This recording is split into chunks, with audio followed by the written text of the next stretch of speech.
go, Shayla. So for our readers, please read slowly and be close to your microphone. And good evening, everyone, and welcome to our bi-monthly Foundations meeting of the Lewisburg Primary Purpose Big Book Study Group. We are glad you are here. My name is Trish, and I am an alcoholic. My name is Larry, and I am an alcoholic. And let's Trish, can I interject something real quick before you get started, please? You may. Two things. One, all home group members, there's an email sent to you. Please look at it and answer it. And the other thing is, and we don't have this written into the script, so I'm just going to say it. For those of you who have never been to a Foundations meeting, this is an introduction to various parts in the Big Book, and we hopscotch through it, so if you have your Big Book with you, it will be very helpful. It's a great meeting for newcomers, but it is also a great meeting for those of us who work with newcomers to know where to take them in the book to help them. Thank you. Thank you, Jamie. And let's open up this meeting with the set-aside prayer, which will be coming to your screen. God, please set aside everything I think I know about myself, the 12 steps, the Big Book, the meetings, and my disease. But most especially, God, please set aside everything I think I know about you, so that I may have an open mind and a new experience with all these things. Please let me see the truth. And our preamble. Alcoholics Anonymous is a fellowship of men and women who share their experience, strength, and hope with each other, that they may solve their common problem and help others to recover from alcoholism. The only requirement for membership is a desire to stop drinking. There are no dues or fees for AA membership. We are self-supporting through our own contributions. AA is not allied with any sect, denomination, politics, organization, or institution, does not wish to engage in any controversy, neither endorses nor opposes any causes. Our primary purpose is to stay sober and help other alcoholics to achieve sobriety. And the Lewisburg Primary Purpose Big Book Study Group mission statement. To carry the message of Alcoholics Anonymous through our group, to carry the message of the Big Book to treated and untreated alcoholics, to help them find the spiritual solution outlined in our basic text and join the first 100 to become recovered. There is no cure for alcoholism, but we can become recovered with the AA Big Book and 1940s style Big Book sponsorship. That is the purpose of this group, and may you join us on the road of happy destiny. From the preface, because this book has become the basic text for our society and has helped such large numbers of alcoholic men and women to recovery, there exists strong sentiment against any radical changes being made in it. Therefore, the first portion of this volume, describing the AA recovery program, has been left largely untouched. We want them to know what alcoholism is, what the solution is, and how to take the action that is necessary to avoid death or insanity by drinking, or to get from the problem to the solution. So we have asked Stephanie and Lisa to be our readers tonight, if they'll unmute themselves. And I'm going to have Steph first, if she will, read, turn to the forward to the first edition, or both of them actually turned there. Page X, I, first published in 1939, and it was introduced and by stating, and I want you to read the first paragraph there, and then we will discuss it. The first paragraph of the forward to the first edition. Of the fourth, yeah. Yep, The go ahead. first paragraph. I must have done this before. Now? Now, Okay. Hi, I'm Stephanie. I'm a grateful, recovered alcoholic. Forward to the first edition. This is the forward as it appeared in the first printing of the first edition in 1939. We of Alcoholics Anonymous are more than 100 men and women who have recovered from a seemingly hopeless state of mind and body. To show other alcoholics precisely how we have recovered is the main purpose of this book. For them, we hope these pages will prove so convincing that no further authentication will be necessary. We think this account of our experiences will help everyone to better understand the alcoholic. Many do not comprehend that the alcoholic is a very sick person. And besides, we are sure that our way of living has its advantages for all. All right. So, starting with the first line. Would you read the first line again, Stephen? We of Alcoholics Anonymous are more than 100 men and women who have recovered from a seemingly hopeless state of mind and body. The first sentence tells us who authored the basic text for Alcoholics Anonymous. and Lisa, please read the second line.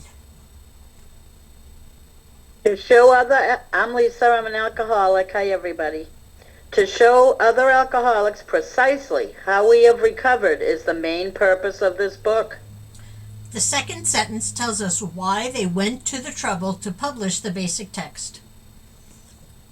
Steph, would you read the third line?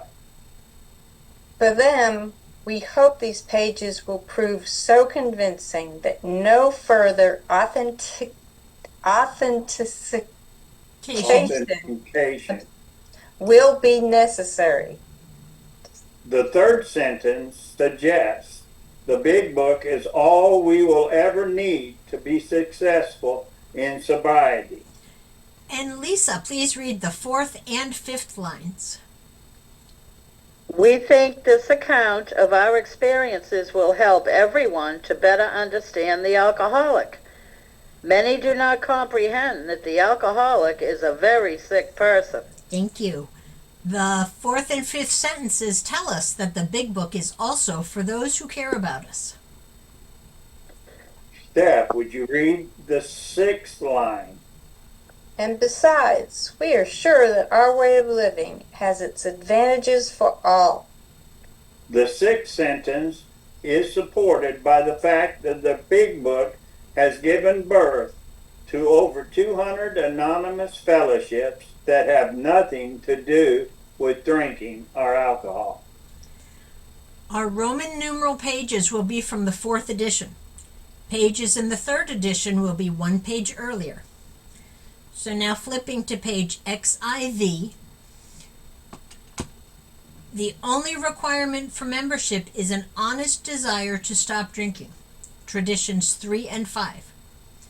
We have lost our understanding of honesty by the time we decide to come to AA, so that requirement has been eliminated.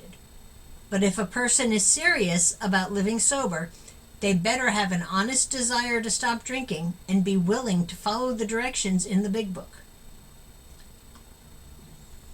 The foreword to the second edition gives an historical account of the first 20 years of our history. How Bill found Dr. Bob, how they got busy looking for other alcoholics to try to help, how their success attracted the attention of some of our leading citizens, how we received some very favorable publicity, Jack Alexander's article, how the onslaught of new prospects forced Bill to develop the traditions And then we hammer the statement on page XX, which is, Trish? Of alcoholics who came to AA and really tried, 50% got sober at once and remained that way. 25% sobered up after some relapses, and among the remainder of those who stayed on with AA showed improvement. Other thousands came to a few AA meetings and at first decided they didn't want the program. But great numbers of these, about 2 out of 3, began to return as time passed. So about 75% plus got sober and remained that way. In the early 1940s, the Cleveland groups were running at 92% success rate due to using big book sponsorship. Then Bill published the 12 and 12 in 1953, and by 1965, our success rate had dropped to 50%.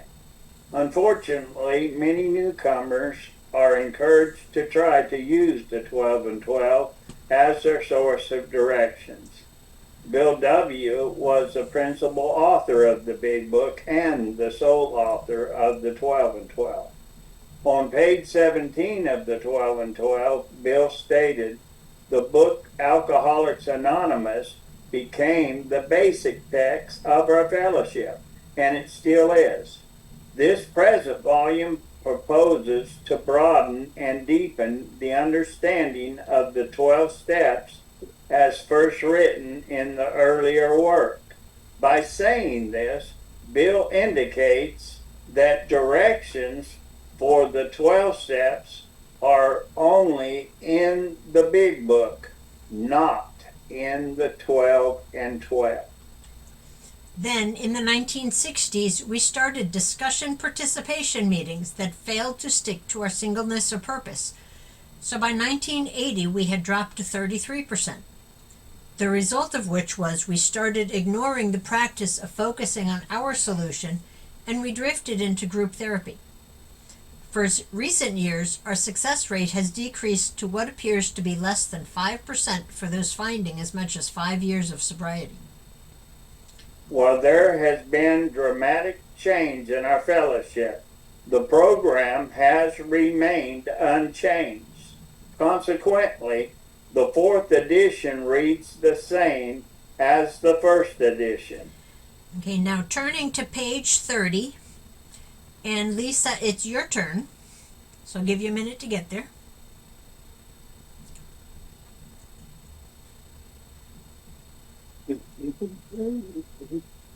So the middle paragraph, if you could read 2 sentences that start with, we learned we had to. We learned that we had to fully concede to our innermost selves that we were alcoholics. This is the first step in recovery. Thank you. In our heart of hearts, we must know that we are the victims of a killer disease before we can begin recovery. All right, Stephanie, if you will turn to the doctor's opinion on page XXVII in the 4th edition. On the first 2 paragraphs, the doctor writes, and it starts, the subject presented, and ends with drug addiction. XXVII. Yes.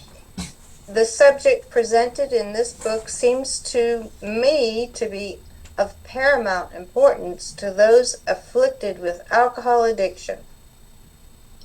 I say this after many years' experience as medical director of one of the oldest hospitals in the country treating alcoholic and drug addiction. Thank you. We identify who Dr. Silkworth was and how he wound up at Towns Hospital, how his opinion opened the door for recovery. Until we understand a problem, we cannot find a solution.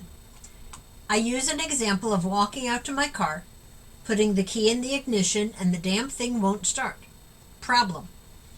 I can sit on my butt and talk about the car not starting until hell freezes over, but that will get me nowhere. I look under the hood and see that the battery cable has corroded. I know what the problem is, so the solution becomes very evident. I need a new battery cable, but that doesn't solve the problem. I still must take the action necessary to obtain a new cable, replace the bad one, and now I'm on my way. Understand the problem, know what the solution is, and then take the action to make the solution a reality. Hey there. What invention? Lisa, on page XXVII, give you time to turn to it. I'm here. All right. 3 ice. From the first paragraph, we present the allergy which makes us powerless over alcohol. The first sentence, it says, we believe. Would you read that sentence? XXVII? 3 ice. XXVIII. I may have said it wrong. We believe and so suggested a few years ago that the action of alcohol on these chronic alcoholics is a manifestation of an allergy, that the phenomenon of craving is limited to this class and never occurs in the average temperate drinker. Thank you. The phenomenon of craving, which is the manifestation of the allergy.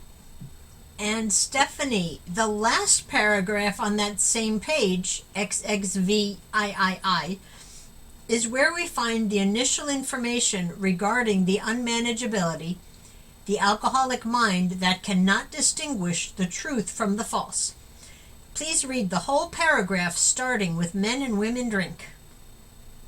Men and women drink essentially because they like the effect produced by alcohol. The sensation is so elusive that while they admit it is injurious, they cannot after a time differentiate the true from the false. To them, their alcoholic life seems the only normal one. They are restless, irritable, and discontented unless they can again experience the sense of ease and comfort which comes at once by taking a few drinks which they see others taking with impunity. After they have succumbed to the desire again, as so many do, and the phenomenon of craving develops, they pass through the well-known stages of spree, emerging remorseful with a firm resolution not to drink again. This is repeated over and over, and unless this person can experience an entire psychic change, there is very little hope of his recovery. We carefully dissect the whole paragraph. First, what is the effect alcoholic men and women get from drinking alcohol? Why it is important that we have this spiritual event occur in our lives? Well, Dr. Silkworth said that we drink essentially because we like the effect produced by alcohol. What is the effect an alcoholic gets from drinking? When we alcoholics had a few drinks, we were amazed at the change in the way we thought and the way we felt. A few drinks produced an entire psychic change. Now let's go to page 83 in the Big Book. And we're going to examine the 9-step promises by beginning each promise with the phrase, when I had a few drinks. And we'll read each line in the first person past tense. So for example, the first promise would be, when I had a few drinks, if I was painstaking about this phase of my development, I would be amazed before I was halfway through. Lisa, can you take the second sentence, please? For the second promise. Yeah. I don't see that. When I had a few drinks, I knew a new freedom and a new happiness. Did you? I sure did. And Steph, we're in the 9-step promises.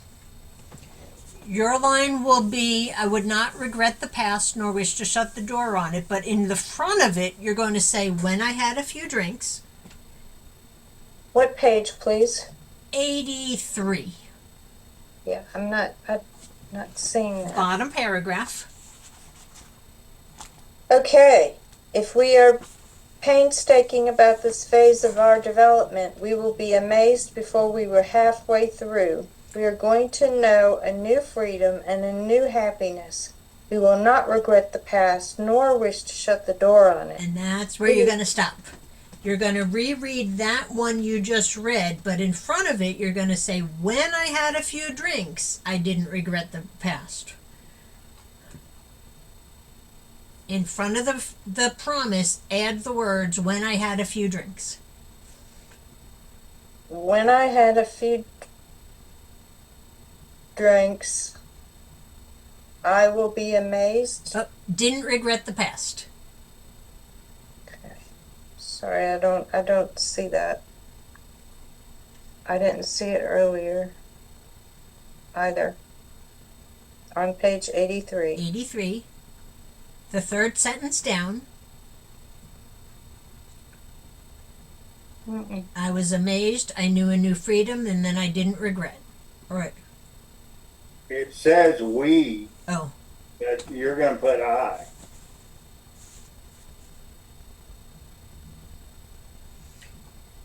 the 83. the last full sentence at the bottom of 83. Okay.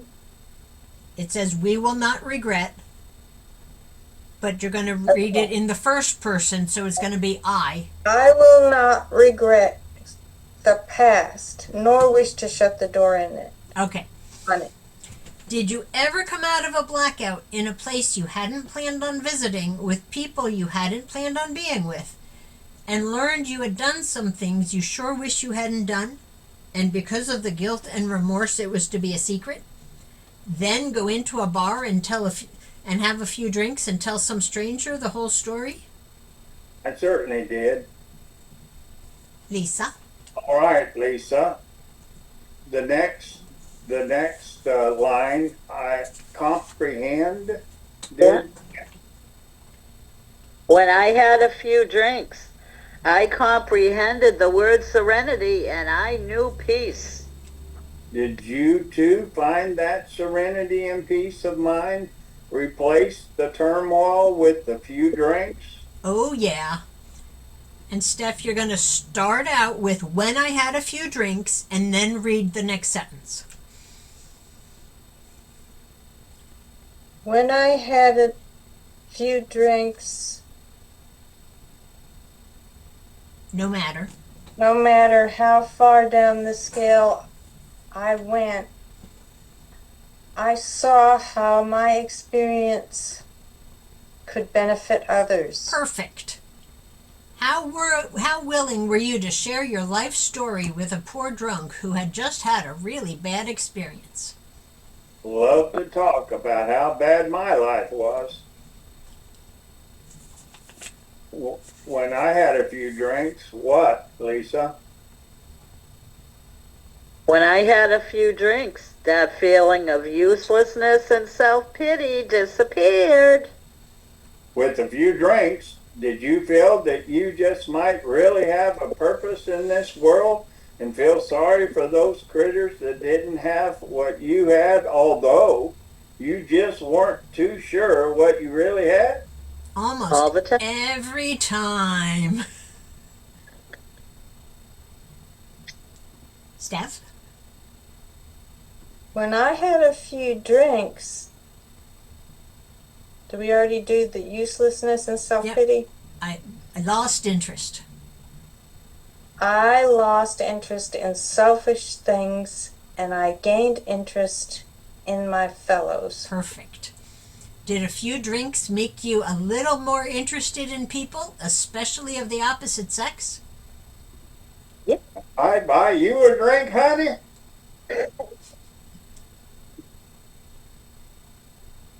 When I had a few drinks, self-seeking slipped away. Did a few drinks make you somewhat generous? Drinks for everyone! When I had a few drinks, my whole attitude and outlook upon life changed. Did a few drinks take you from a gray and gloomy day to one that was bright and hopeful? From a shade of brown to a rosy pink with just a couple of drinks, Lisa? Oh, yeah. When I had a few drinks, fear of people and of economic insecurity left me. Did you enjoy being in the company of people sober? Leave me alone! Did a few drinks diminish your concern for your financial difficulties? How am I going to pay all these bills? I think I better have a couple of drinks to figure it out. Yeah. Oh, Steph's turn. When I had a few drinks, I intuitively knew how to handle situations which used to baffle me. Did you too find you were able to think much more clearly and wisely with a few drinks? You bet. I had the answers to questions I didn't even get at. The unmanageability is clearly presented in the last sentence of that paragraph. I suddenly realized that booze is doing for me what I couldn't do for myself. From the article, Ways to Stop Drinking, you can get some ideas of how we apply the information Dr. Silkworth proposed. I'm sorry. The newcomer is also reminded that they needed to be mindful of the over-the-counter meds, such as cough syrup, mouthwash, flavor extracts, etc., that their health care providers should know that they are alcoholics, so the professionals will be mindful of what they prescribe. We emphasize that they themselves are responsible for their sobriety, so be honest with those who have a need to know. We should also all be aware of supplements and the ingredients listed.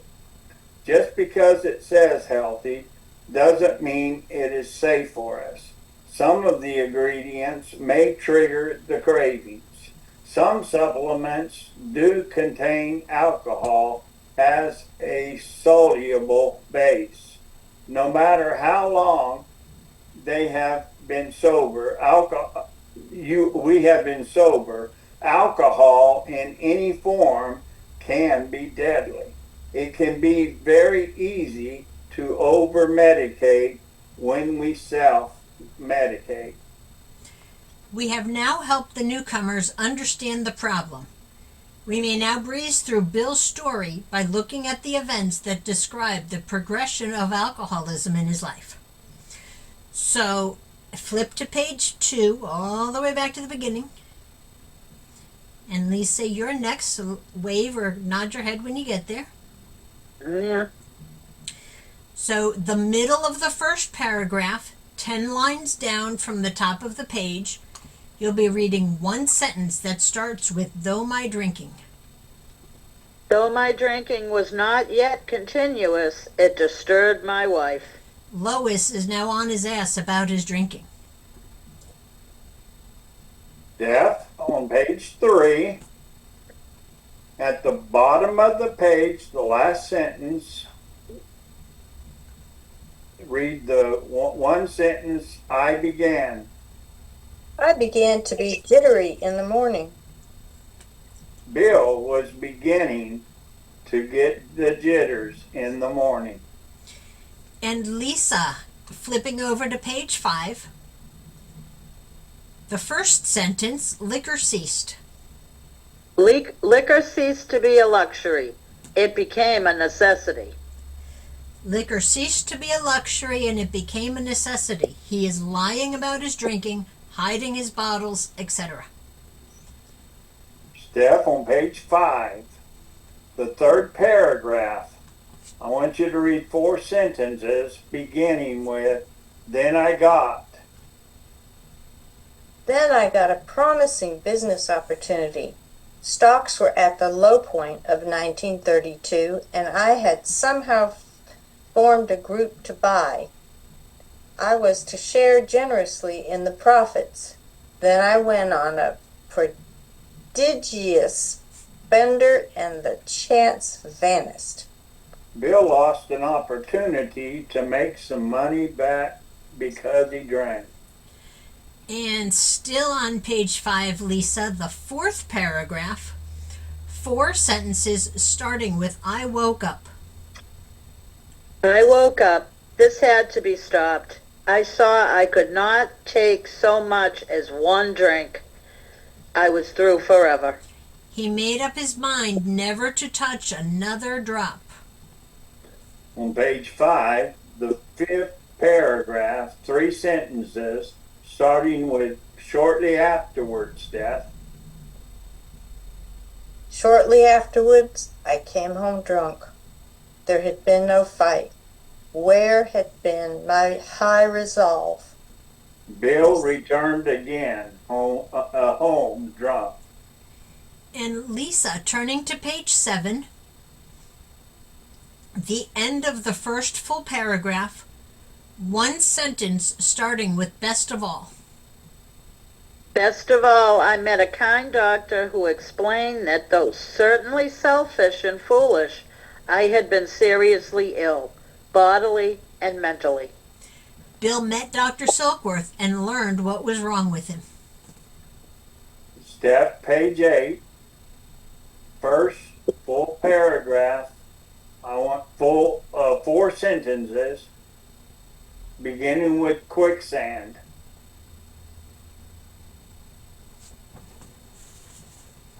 Quicksand stretched around me in all directions. I had met my match. I had been overwhelmed. Alcoholic was my master. Bill surrendered to the problem. Step 1.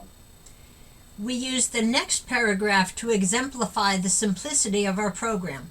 Lisa, please read that first sentence starting with "trembling." Trembling, I stepped from the hospital a broken man.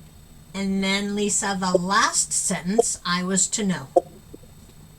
I was to know happiness, peace, and usefulness, and a way of life that is incredibly more wonderful as time passes. Thank you.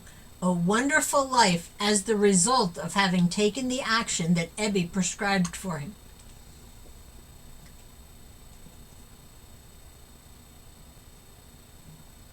Page 10 and 11, Lisa, Steph. the last paragraph of page 10 and the first paragraph of page 11, when they talked of a God personal to me, who was love, superhuman strength, and direction, I became irritated, and my mind snapped shut against such a theory. To Christ I conceded the certainty of a great man, not too closely followed by those who claimed him. His moral teaching most excellent. For myself, I had adopted those parts which seemed convenient and not too difficult. The rest I disregarded. Bill's rebellion at the idea of a spiritual solution identifying as a hard-nosed agnostic. And Lisa, on page 12, the second paragraph, 2 sentences starting with "my friend." My friend suggested what then seemed a novel idea. He said, "Why don't you choose your own conception of God?" The freedom and responsibility we are given to develop an idea of God that we can begin to bet our life on. We then explained the simplicity of step 2 by the fact that Bill saw his old drinking buddy, who was supposedly in the nut house for alcoholic insanity. Sober, both of them had been powerless over alcohol, but Abby was sober and Bill was going to die. Abby had found the power that Bill was unaware of.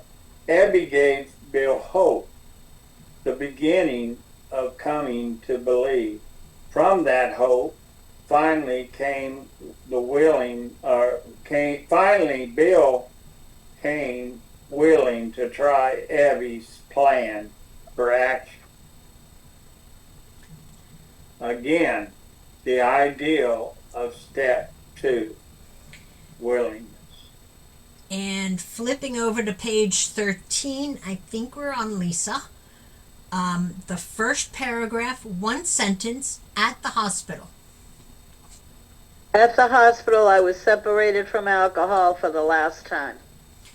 Entering Towns Hospital on December 11th, 1934, going into DTs.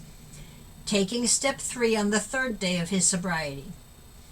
Ebby visiting Bill in the hospital on the 4th and 5th days to help Bill take the action Ebby had learned to apply to his life, the result of which was a spiritual experience.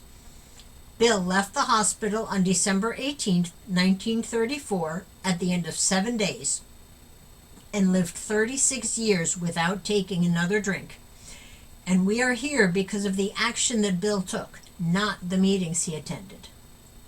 We now identify the meaning of step 1, powerlessness because of the allergy, unmanageability due to the mind that cannot remember that we have the allergy. We can only remember the sense of ease and comfort which comes at once by taking a few drinks. Relieving the feeling of restlessness, irritability, and discontentedness. Therefore, we are powerless over our body and powerless over our mind where alcohol is concerned. We are screwed. And Steph, flipping to page 24, if you could read the italics or the squiggly lines in the second paragraph, starting with the fact is. The fact is that most alcoholics, for reasons yet obscure, have lost the power of choice in drink. Our so-called willpower becomes practically non-existent.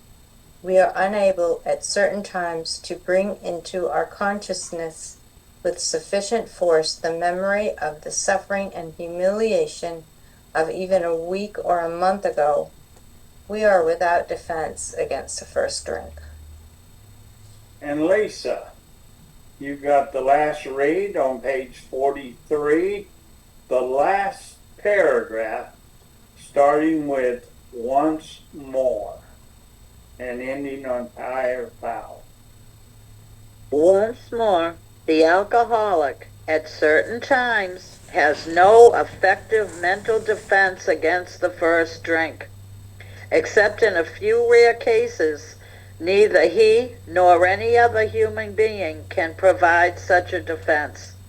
His defense must come from a higher power. And I want to thank both Stephanie and Lisa for volunteering or being voluntold and helping us out tonight. Yes, thank you. Welcome. From the hope of hearing a recovered alcoholic tell their story of what they were like, what happened, and what they are like now, or reading the 44 personal stories in the Big Book is the beginning of step 2. If lack of power is the problem, then a power greater than ourselves must be the solution.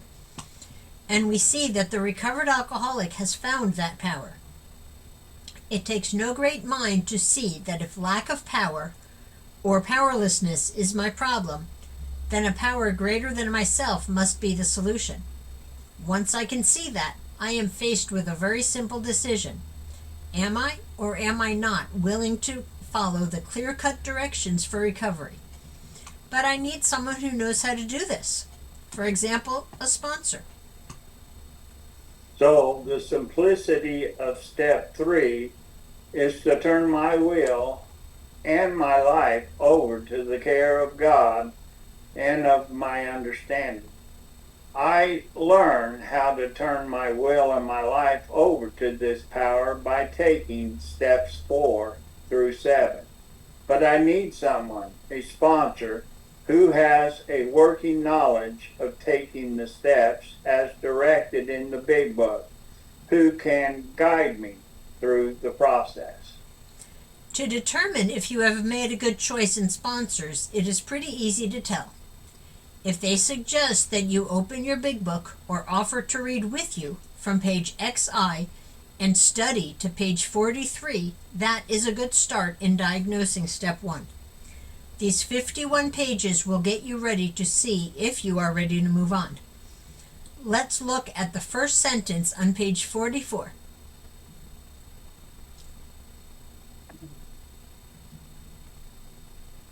In the preceding chapters, you have learned something of alcoholism. We hope we have made clear the distinction between the alcoholic and the non-alcoholic. It tells you why it is so important to be thorough in your study to this point. From this study, we can separate the alcoholic from the non-alcoholic, which is so vital to the success of your group and AA as a whole. Now, take the test. If when you honestly want to, you find you cannot quit entirely. How many of you promised you'd never drink again? It appears you failed to manage that decision, so your life is unmanageable where alcohol is concerned. Or if, when drinking, you have little control over the amount you take. How many of you cannot start drinking without getting drunk? It would appear that you too are powerless over alcohol. Step 1. If that is the case, you may be suffering from an illness, Chronic alcoholism of the hopeless variety. which only a spiritual experience can conquer. How many meetings must you attend to have a spiritual experience? Or, how many steps must you take to have this blessed promise become a reality in your life? Page 44 through 57 will open the door for you to be able to consider your own conception of God and of your understanding. Page 58 answers that stupid comment we hear too often in meetings. I don't know how it works. The first sentence tells us how it works. Rarely have we seen a person fail who has thoroughly followed our path. Those who do not recover are people who cannot or will not completely give themselves to this simple program. In other words, we need to follow the clear-cut directions in the Big Book. The program of Alcoholics Anonymous is a spiritual program. On page 59, we will find the first of several prayers. We ask His protection and care with complete abandon. There are one or more prayers for each and every step from step 3 through step 12, which reminds us that our God of our understanding is the source of our recovery. We learn to invite Him to be the solution to our problems. On page 62, we are told what our real problem is: selfishness and self-centeredness. But we can never see it without some method of revealing the truth to us. So we make a decision to do precisely what our sponsor suggests and announce that decision in the prayer presented on page 63. This prayer is the invitation to God to come into our lives. One of the beautiful things about the Big Book is that it will tell us when to take a step, how to take a step, what the results of the promises of having taken the step will be, and provides us with the prayers that make certain we are inviting the God of our understanding to be very involved in our recovery. The last sentence on page 63 tells us that we now have to get busy and take the rest of the steps. Steps 4 and 5 are diagnostic steps to learn if what they told us on page 62 Selfishness and self-centeredness. is true for us. The clear-cut directions for step 4 are found from pages 64 through 71, and there are 5 prayers for step 4. On page 75, we find the clear-cut directions for step 5 and the 2 fifth step prayers. On page 76, we find the directions for step 6, which is nothing more than commitment to God that we will become students and practitioners of the rest of the big book, and there we find the 6-step prayer. On page 76, we find the 7-step prayer, which is to be prayed after we have done our part of steps 4 through 6. Now we ask God to please do your part by making me different. This prayer is the completion of the prayer we started on page 63. This is where we find the Amen and finish the prayer. It is the cycle of 5 steps, which started with the 3rd step prayer and finishes with the 7th step prayer. On page 76, we will be almost pleased to learn that if we have carefully followed the directions in taking step 4, that step 8 is all but a done deal. From page 76 to page 83 are the directions for taking step 9, and the 4 ninth step prayers are there. Having carefully followed the path the first 100 laid down for us, we have now had a spiritual awakening or experience, and have joined the first 100 as recovered alcoholics. The 9th step promises describes that blessed event. On page 64, we take the first action to recover from a seemingly hopeless state of mind and body. By the time we get to page 83, we have recovered. We have joined the first 100. We have been given the power that we lacked to survive alcoholism. Carefully following the clear-cut directions outlined in just 20 pages of our basic text produces the miracle of recovery. We are now to start our spiritual growth, and that occurs in step 10, 11, and 12. The clear-cut directions for step 10 are contained in the paragraph on page 84, beginning with, "This thought brings us to step 10, which suggests we continue to take personal inventory." A running start for learning how to communicate with God of your understanding is very adequately covered in pages 86, 87, and 88. And now that we have received the power, it is our primary job to pass that on to the next newcomer God puts in our life. The clear-cut directions for sponsorship are contained in chapter 7. But you won't find the 12-step prayer until you reach the last page of the basic text. Ask him in your morning meditation what you can do each day for the man who is still sick. There you have it. So utterly simple, yet so garbled in our meetings. I challenge you to be a part of the solution and not a part of the problem. The simplest guide that I follow is working with others. If it isn't in the big book, they don't need to be exposed to it. If you are encouraged to wait until you have a better understanding of what our program is about, I have one question for you.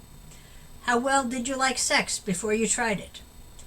Well, you won't know a damn thing about recovery either until you have taken the action of taking the steps, precisely as they were given to us. And that is our foundations meeting, and we will now open up for comments, questions, realizations, whatever you want to share with us. I just want to say thank you, everybody. Well done. You did your parts well. Larry got roped or asked to help us out with this last night, so thank you, Larry, for jumping in. You're welcome. Good job.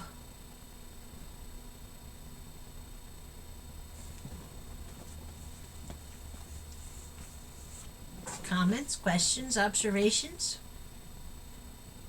Hi, Lisa. I apologize, Trish. I'm glad I made it back, but she only needed me the couple hours, No worries. so flew back home. And yeah, every sentence. I mean, this is what I needed all those years. You know, I always thought it was about just stopping the drinking, and boy, everything we read, you know, not being able to remember the misery, and my brain just wouldn't go there. My thinking just, All I remembered was how it was going to relax me. That sense of ease and comfort. And I just love that I can find that without booze today. And I love those promises. It's so, it's, you know, it's funny the way we read it, but I mean, it's so true. But yeah, I appreciate all of it, and thank you. I just love the way it's laid out and the way we do it in this meeting. Thanks, Lisa. So very helpful. Yeah, the first couple times we read that through, people stumble over it, but once you get the rhythm, it's going, and it really makes a whole lot of sense. Yeah. And Steph, you got it. You finally got the hang of it too. I appreciate that, hanging in there and doing it. Well, if I had known I was going to be reading, I would have paid attention. I really didn't know what we were doing in it. So I'm sorry for the stumbling around. Okay, you done good. Done good. It gets easier every time, Steph. I was the same way the first time I did it. I'm like, Well, what? I was just here by accident, and yeah, I took me a minute to figure it out. You did great. But you done good. I forgot my part one time, Lisa, and you just took over and read your part anyway. You done well. Thank you.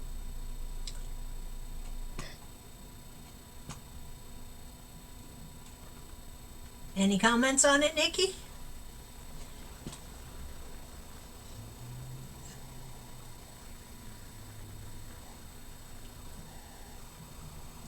I had a little bit of hard time following, but I understood where the steps were going in the direction.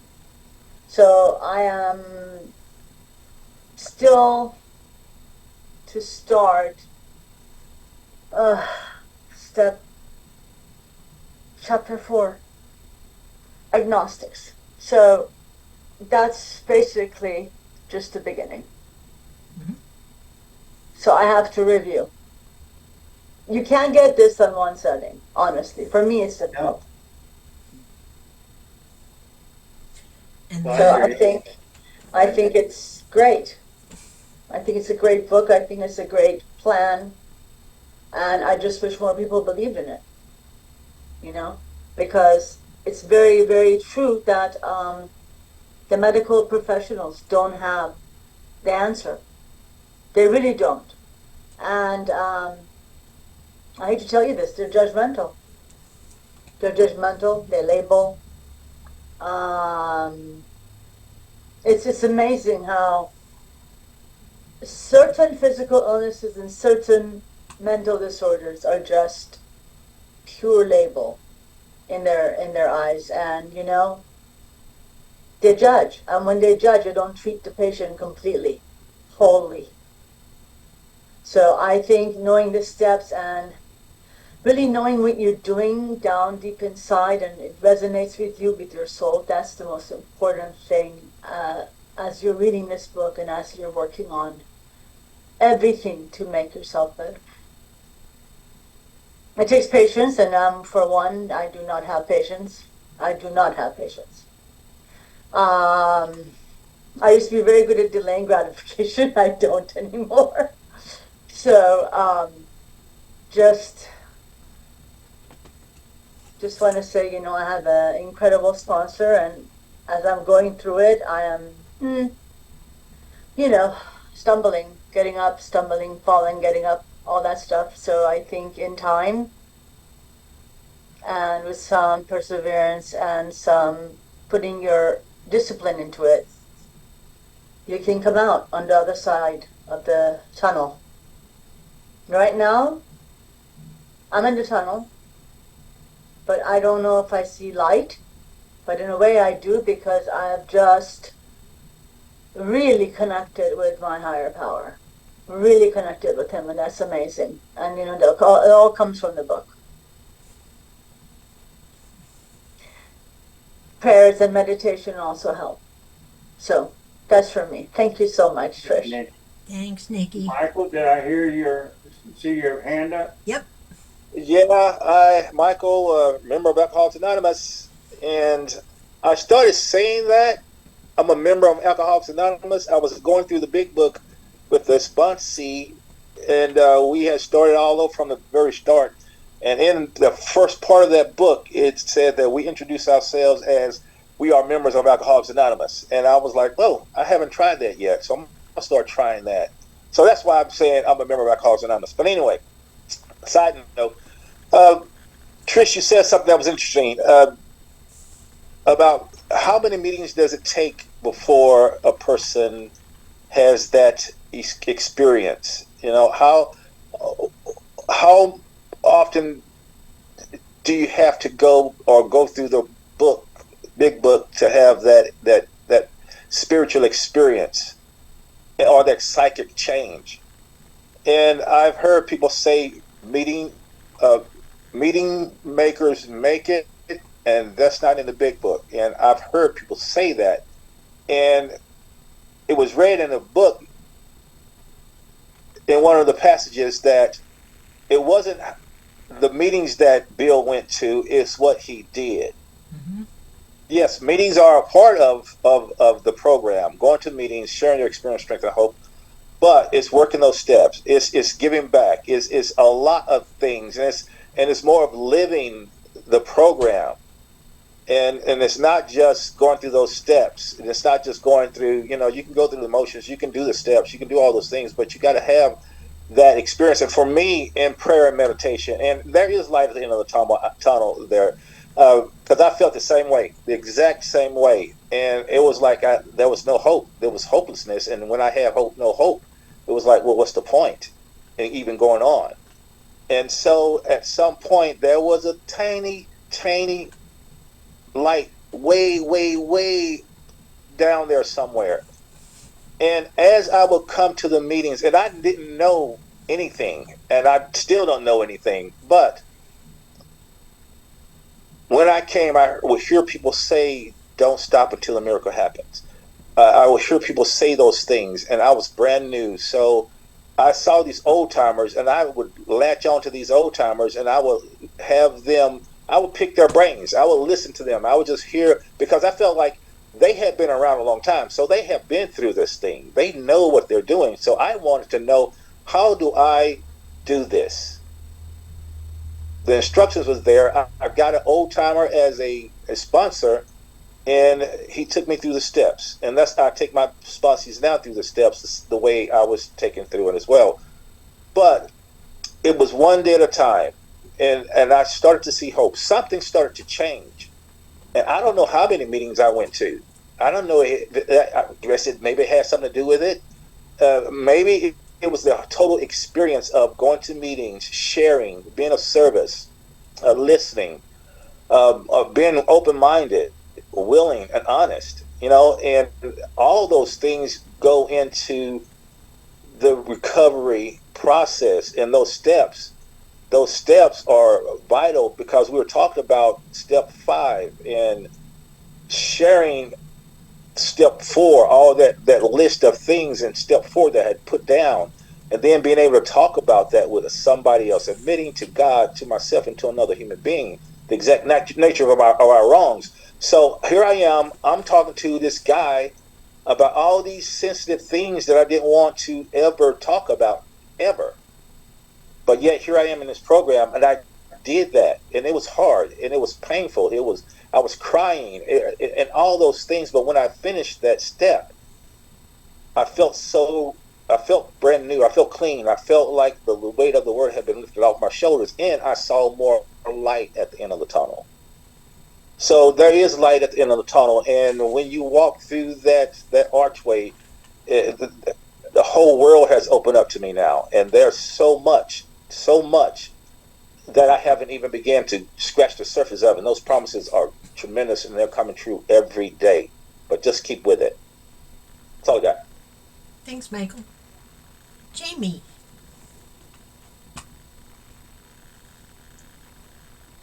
Good evening, family. My name is Jamie, very grateful recovered alcoholic, and so happy all of you are here. So for a little clarification to help make this whole thing a little less confusing, hopefully, is here again, this is a presentation of the program as it's outlined in the Big Book of Alcoholics Anonymous. And while you guys don't have the script that we have in front of us that has all the extra chatter, what you do have in front of you is a big book, and if you turn to the parts that we read, that we give instruction to read, that's the idea. And we could put the whole thing up in screen share and you'd see all of it and everything. But the idea is that we want you to be in your big books, because there's so many meetings out there that do everything in screen share. There's a huge percentage of people that never ever open a big book of Alcoholics Anonymous. There are many people with decades of sobriety that are suffering from untreated alcoholism that never open a big book of Alcoholics Anonymous. And there are many people who come to our program that will never ever open the book either, even if they have one.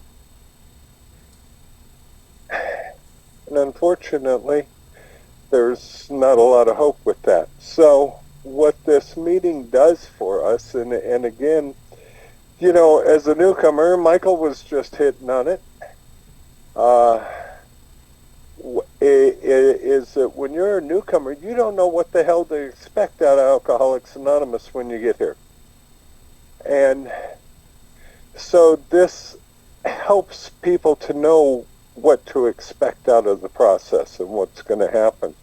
And again, for those of us who work with others, it gives us hot spots to take the people that we are working with and trying to help, places in the book to help them. In the beginning of the meeting, in the beginning of the script, it talked about 1940 style sponsorship. That's what I do. That's what Trish does with her sponsees, because that 1940 style sponsorship that was introduced by Clarence Schneider and the Cleveland groups, that's where it came from, gives us the idea of line by line and taking somebody else through the book to help them understand it.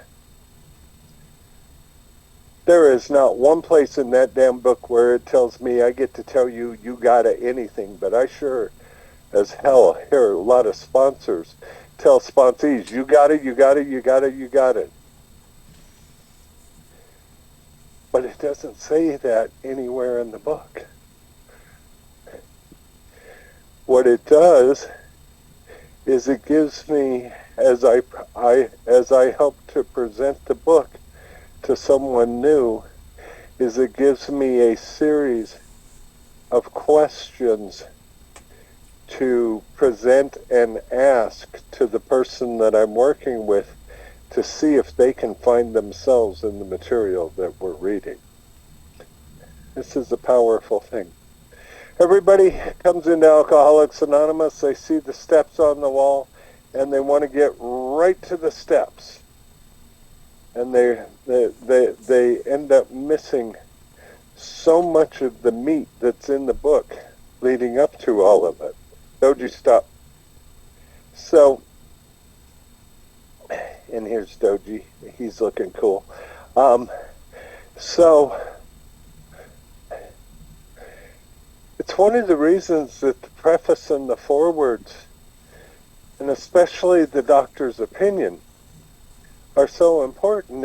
And the doctor's opinion in the first 43 pages of the book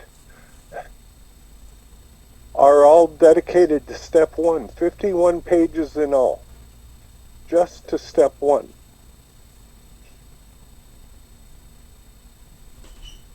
We have the doctor's opinion. We have Bill Wilson's story, a classic 12-step call from Bill himself. We have chapter 2, there is a solution, that tells us that we have a solution, but it also tells us a whole lot more about our problem. We have chapter 3, more about alcoholism, which is really only about two things: the mental obsession and untreated alcoholism. That's all that chapter is about. The chapter to the agnostics, hopefully, which I personally believe is the greatest chapter, piece of literature written on the whole planet, because it gives me a pathway to let go of old ideas and old beliefs and open my heart and mind to new ideas and new beliefs. Things that I would never even consider to be a possibility. Chapter 5, how it works. While it gives us the presentation of the steps in their entirety, it really only tells us how to do two things. How to take steps 3 and 4. And it gives us the prayers we will use, the actions we'll take, and shows us the promises that will result from saying the prayers and taking the actions. We move into chapter 6, which is only 16 pages long. And in that 16 pages, we take 7 steps. In 16 pages, we are given the guidance for that.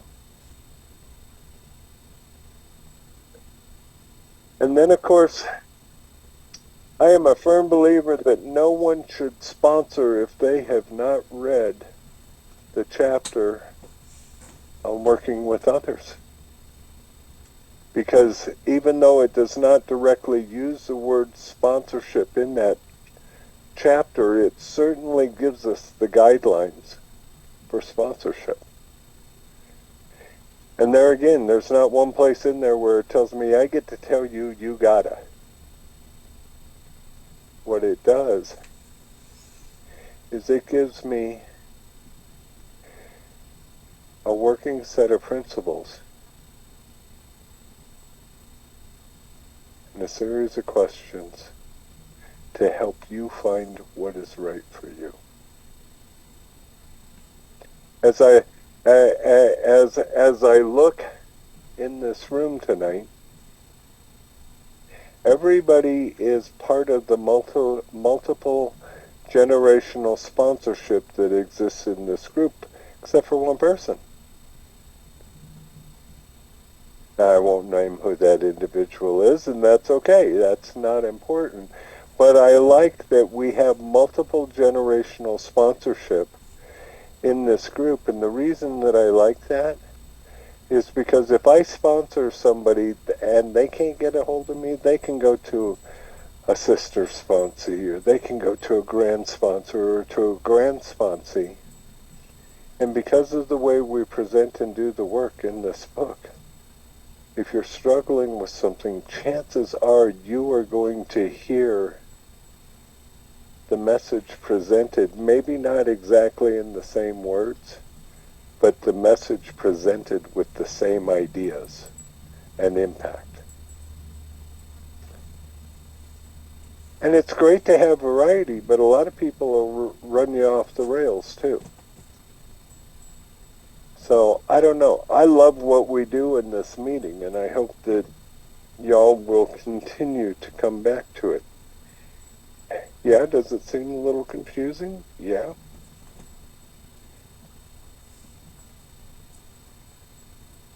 But it's two things.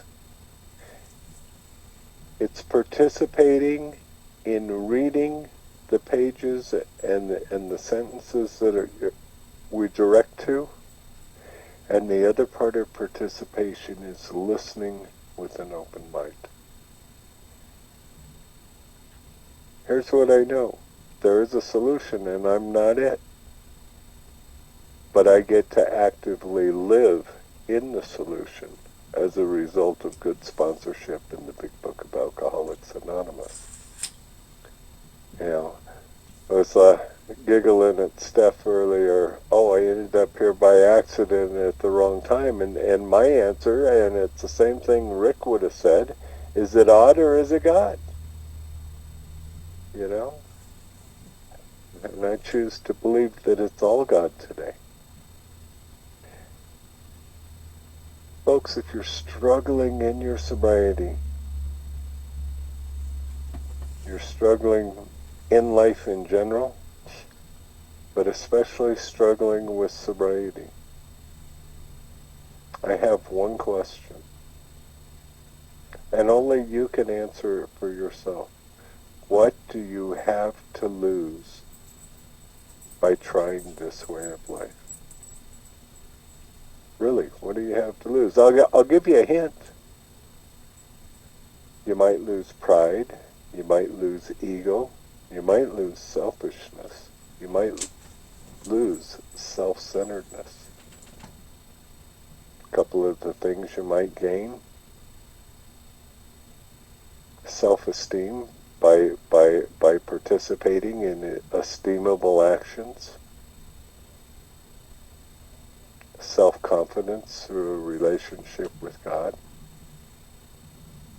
selflessness because we serve others. There is far more to be gained by being a member of Alcoholics Anonymous and doing this than there is to lose. Thank you. Thanks, Jamie. Larry, did you want to share anything? Well, I just kind of thinking that, when I came in, I had no clue what I was getting into. I did not have any. I thought I could learn how to drink. Eventually.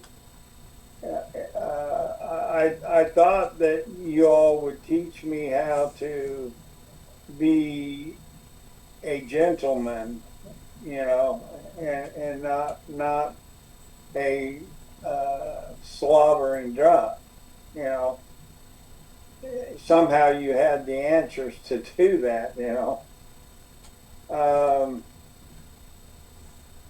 That was my hope. because I certainly didn't have the answer for that, And when I wasn't in Alcoholics Anonymous long before I realized that if I wanted anything out of this program, that I had to decide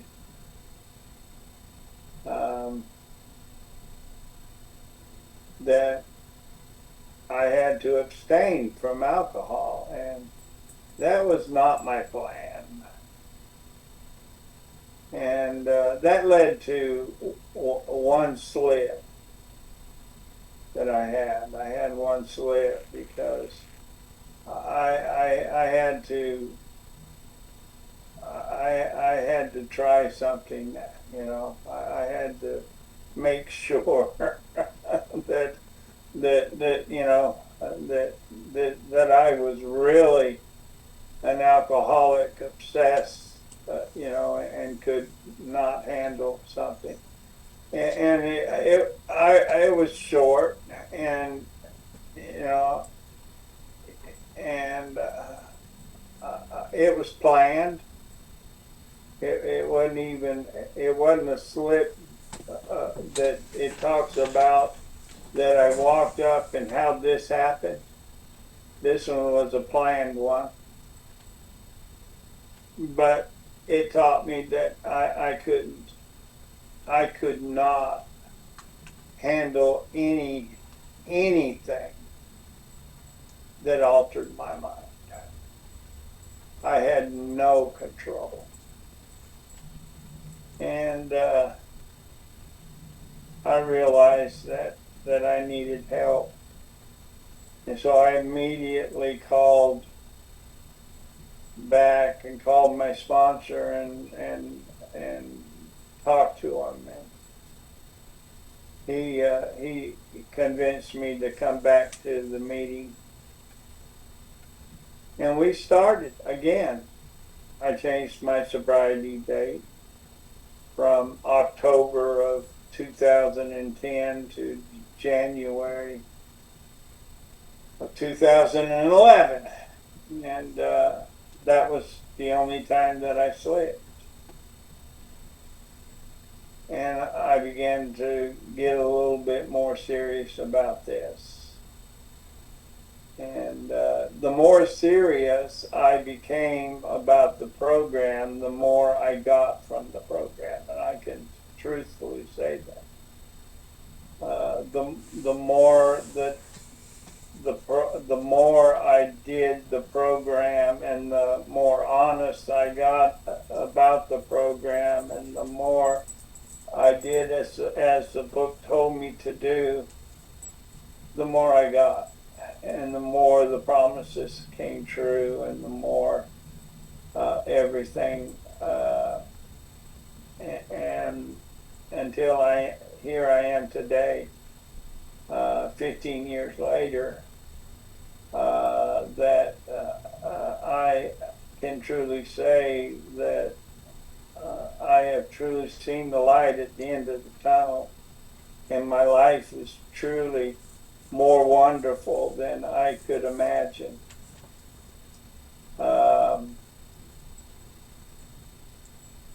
Is it perfect? No, I don't guess it'll be perfect until I get on the other side of life, but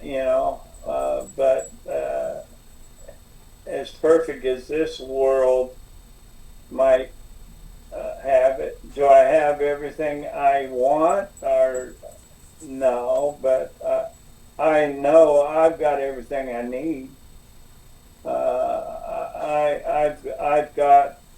I've got people and friends that I can count on, that I can call at a moment's time, and I know that they will be there, and they care about me. And they don't care about me because of what I can give to them. They care about me because they genuinely care about what happens to me. and not what I can give them or give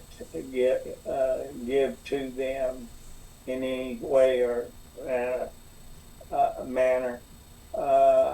So I have true friends today, and that's something I never had in my lifetime.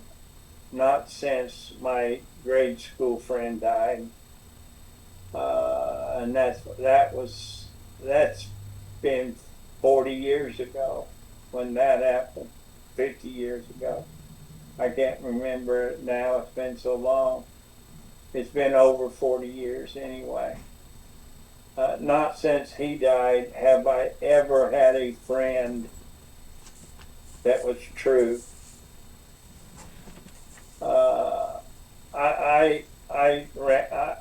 People were.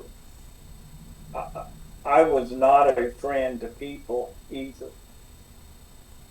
But I can truly say that today I care about people genuinely. And it's all because of this program. It's taught me how to be genuinely caring for others,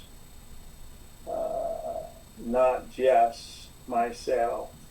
The selfishness and the self-centeredness that was inside of me has been changed somehow, some way that I cannot explain. And I genuinely care about people. And I love people and care what happens to them. And that just doesn't happen. The old saying, the leopard doesn't change his stripes. Well, this leopard has changed his stripes. And it's all because of Alcoholics Anonymous. This program does something inside of you that is noticeable to the outside of you. And that's all I've got. And I'm thankful for what it has done. And it started with step one and has continued through every step until all of the promises has come true. That's all I got. Thanks, Larry. Nancy, did you want to come and share anything?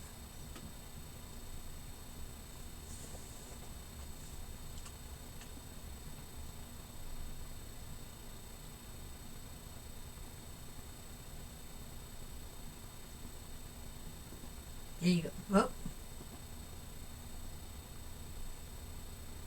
You're still muted.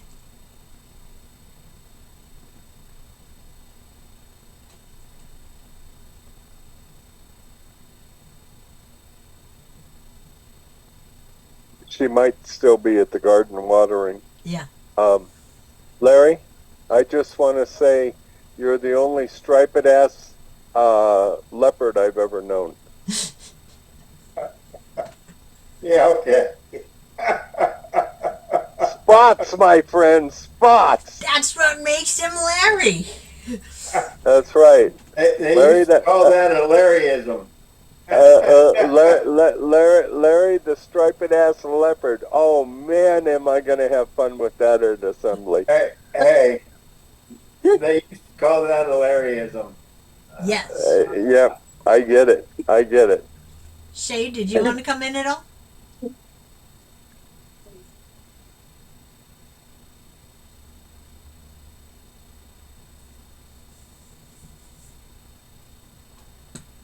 And she could be out walking and doing mama stuff. I'm going to jump in. I'm Trish and I'm an alcoholic. And, you know, part of me wishes that I had heard something like this when I first came in. It could have made my AA journey a whole lot different. But on the other hand, I'm exactly where I'm supposed to be right now. And if anything in my early sobriety had changed, if that path had changed, I would not be sitting here right now, and I firmly believe that. I didn't have a sponsor in the beginning who got me into the book, or who got me in. We didn't really even get into a whole lot of steps, but we did a lot of talking about what was going on in life and what was happening, and good days, bad days. And it's what I needed at the time. I couldn't relate to what was in the beginning of the book.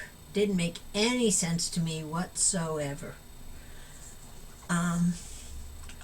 But what I really love about this presentation that we do is it talks about all the different steps and how many different prayers go along with each different step. And we come in and we hear about the 3rd step prayer, and we hear about the 7th step prayer, and that's all that we hear about in meetings a whole lot. But when I'm looking through the book and I'm really reading what's in the book, there's prayers all throughout. But some of those prayers may just be one-liners, not whole paragraphs, so they get missed. Just like the promises. So many times I'm in a meeting and they say, these are the promises of AA. And they're the 9-step promises. And I've since learned that they're not the only promises. We've got the 2nd step, the 3rd step, the 5th step, the 10th step promises. And so when I read the promises now, I make sure I specify these are the 9th step promises, but there's other promises. And even though some of the steps have paragraphs of promises that go along, there's a whole lot of one-liners in there too. And I'm going to miss them if I'm not in the book. I'm going to miss them if I'm not reading the book.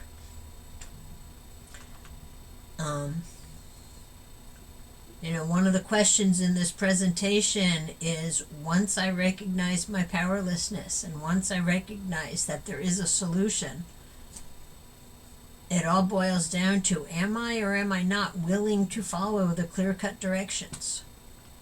And that willingness. And for a long time, I wasn't willing. I had a sponsor who I was talking to once, and I wanted to do the steps or redo the steps because I knew I had missed a lot. And as soon as we started getting into the steps, I bailed and I stopped calling her. Obviously, I wasn't ready. Or definitely wasn't willing. But if I'm not willing to do the work, I'm not going to do the work. And if I'm not willing to do the work, I'm not going to grow. And I'm not going to see the changes. And I'm not going to experience that spirituality, that spiritual awakening. And it all begins at these basic points, looking at the progression, looking at Bill's story from where he started when Lois was on his ass about drinking, all the way to the end of when he left the hospital sober and lived 36 years before dying, and he died sober. And I look at that, and I didn't progress to the point that Bill did, but that doesn't mean I wouldn't have if I hadn't found AA when I did. And I'm grateful that I found AA when I did, even though I wasn't very willing at that point. But through the work, through the struggles, through the kicking and the screaming and the I don't wanna, I became willing. Stop it, Jamie.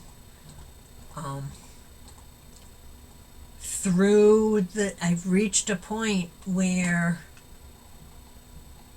as I started uncovering bits of myself, I finally wanted to see more. And it was hard, and it was painful, and I whined and stamped my feet and complained the entire time. But I did it. Stop it, Jamie.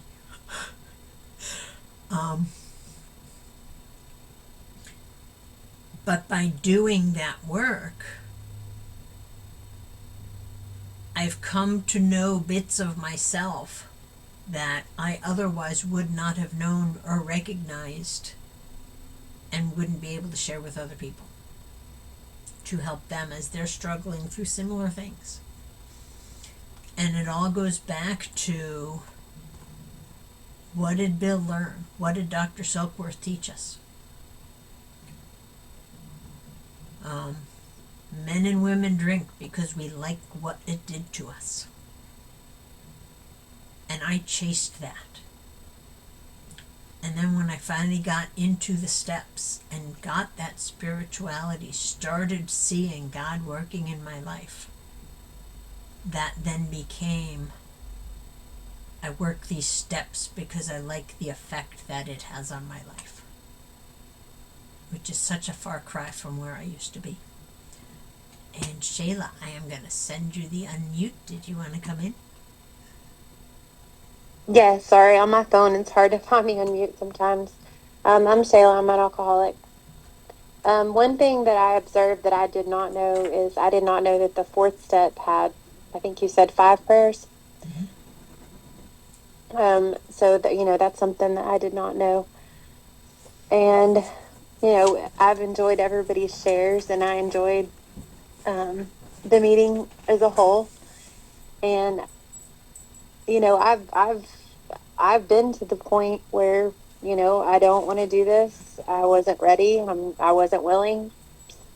And I would leave and then come back, leave and come back. But I always knew in the back of my mind that it was there whenever I was ready.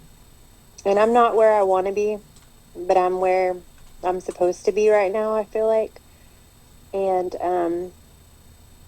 I do feel like, it's a better place. And I have made a lot of milestones. I've hit a lot of, where I am now as opposed to where I was a year ago or 2 years ago, 3 years ago. I'm where I'm supposed to be right now. And I do believe that this program does work.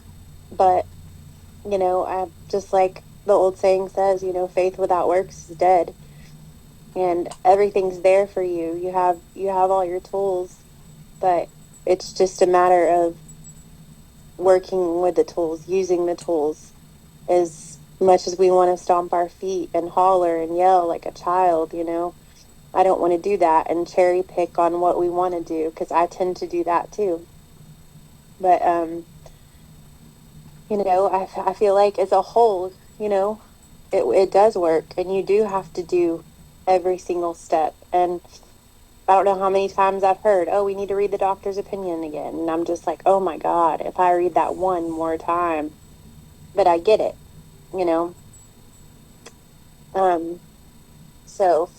but this meeting's been really helpful, and I've appreciated everybody's shares, and that's all I have.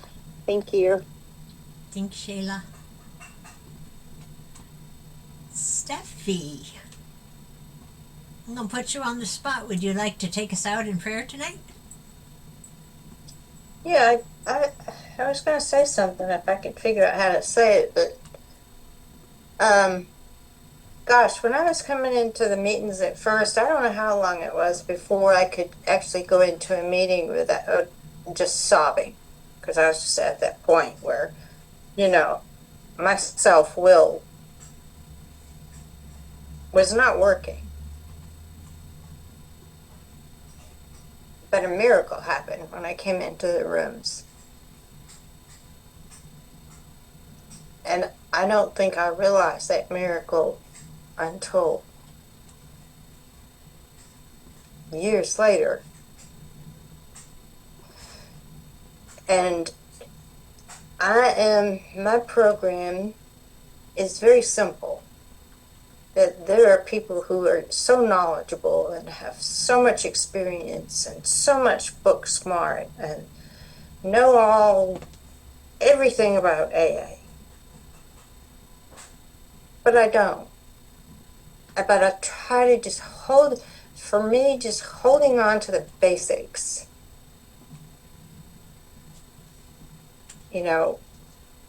Humble myself. Rely on God. Faith, belief, trust, gratitude, humility, honesty. And I don't share a lot because most of whatever I would share, somebody's already said it. So I just, first, I think it doesn't have to be so complicated. It doesn't have to be so to where, it took me, I don't know how long to get the spiritual awakening. I don't know if I've had a spiritual awakening, but yet I've had a lot of little spiritual awakening because I'm not the person I was when I came in here. I've grown, and I think I'm trying to live more godlike. But that's it. I was just, the simple is what I had on my mind, and I don't know if you understood what I'm trying to say or not, but okay. We'll go out in prayer, and we'll take a moment of silence for those that are still suffering, lost, and needing help. And then we'll have the Lord's Prayer, and we'll raise our hands. So here's your moment.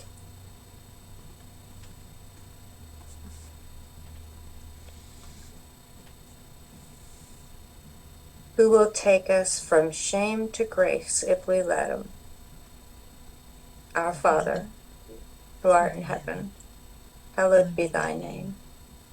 Thy kingdom come, thy will be done, on earth as it is in heaven.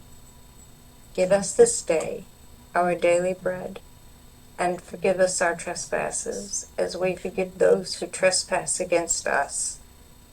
Lead us not into temptation, but deliver us from evil. For thine is the kingdom, and the power, and the glory, forever and ever. Amen. Amen. Keep coming back. Work's it for work. Thank you, Steph. Thank Thanks, you, Steph. everybody.